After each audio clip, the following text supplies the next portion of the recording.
En 2005, un joven de Oviedo rompió una profecía que parecía intocable. Mientras todo el mundo aplaudía a Schumacher como el emperador absoluto de la Fórmula 1, Fernando Alonso se atrevía a algo que pocos ousaban sequer pensar: desafiar un mito en su propio terreno. Bajo la lluvia, con la bandera a cuadros en el horizonte y los puños cerrados como quien golpea el destino, Alonso no solo ganó una carrera, ganó el derecho de mirar de frente a una leyenda. Y esa mirada, según él mismo contó años después en entrevista a Movistar Plus, fue tan pesada cuanto gloriosa. Yo no sabía si acababa de abrir una era o de iniciar una guerra, dijo. Imagina la escena.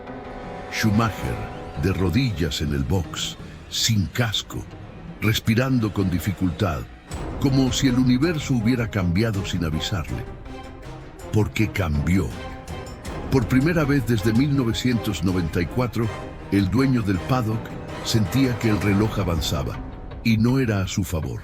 Fernando Alonso, por su parte, se convertía en el campeón más joven de la historia hasta entonces. Pero lo que muchos no vieron fue, o que aquello no era apenas una cuestión de títulos. Era una fractura generacional. Era la rabia de los que crecieron en la sombra, tomando nota de cada curva, esperando su momento. ¿Por qué este duelo se volvió personal?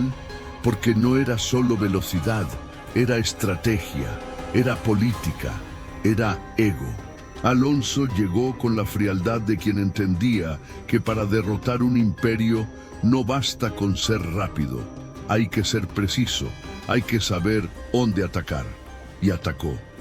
Según reportes da época publicados por Marca o Clima nos bastidores, da Ferrari mudó radicalmente após as vitórias da Renault. La F1 dejaba de ser solo un campeonato, se convertía en un campo de batalla de generaciones. Pero nadie te contó el verdadero precio de este enfrentamiento. Michael Schumacher no era solo un piloto, era una institución. El hombre que transformó a Ferrari en sinónimo de dominación absoluta, que había convertido cada gran premio en una procesión roja, tenía un aura casi mitológica. Pero Fernando Alonso no llegó para rendirle homenaje, llegó como un ingeniero con alma de gladiador. Mientras Schumacher era el producto final del sistema más poderoso de la F1, Alonso era el producto del hambre. Tenía menos estructura, menos poder político, pero una mente estratégica afilada como un bisturí.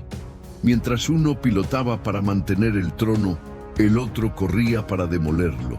¿Era posible desafiar un imperio sin ser destruido por él? La respuesta emergió en Mónaco 2006, quizás el escenario más tenso de toda aquella rivalidad. Schumacher, sabiendo que Alonso lo superaba en tiempos de clasificación, detuvo intencionalmente su coche en la curva Rascase, forzando una bandera amarilla. La reacción fue inmediata: sanción y una grieta pública en la imagen del heptacampeón. Según reportes de Automotor und Sport, incluso dentro de Ferrari, hubo quienes consideraron ese acto como una mancha innecesaria en la carrera de Michael. Era el símbolo perfecto, un imperio que, al ver su caída, prefería manipular el tablero antes que aceptar a un nuevo rey. Pero ¿cómo vivía Ferrari ese cambio desde adentro? Lo que pocos saben es que la escudería no solo peleaba en la pista. Según informes del diario AS, a cada victoria de Alonso aumentaban las tensiones internas en Maranello. Las decisiones de estrategia se volvían más arriesgadas y la presión sobre Schumacher se volvía insoportable. En 2006, Michael se retiró. Alonso se fue a McLaren, pero el duelo no murió ahí. Su sombra persistió, influenció generaciones de pilotos y convirtió a Alonso en algo más que campeón, en símbolo de resistencia. Cómo un enfrentamiento pudo reescribir la historia de la Fórmula 1 y la identidad de un hombre. En 2021, En una entrevista que pocos notaron, Fernando Alonso confesó algo que congeló a quienes aún recordaban aquellos años dorados. Nunca volví a sentir nada parecido a ese duelo, dijo, sin buscar dramatismo. Era una verdad desnuda, porque más allá de los títulos, de los podios, de las luchas con Vettel, Hamilton o Button, nada se comparó a enfrentarse al mito. Ese duelo con Schumacher fue su guerra más íntima, y como toda guerra real, dejó cicatrices que no aparecen en las estadísticas. ¿Realmente fue solo una rivalidad deportiva o el choque de dos visiones opuestas sobre lo que significa el poder? Lo que Alonso enfrentó no fue solo velocidad, fue política, manipulación, idolatría, expectativa, legado. Y aún así, lo hizo con la frialdad quirúrgica de quien sabía que, para cambiar el sistema, primero debía entrar en él.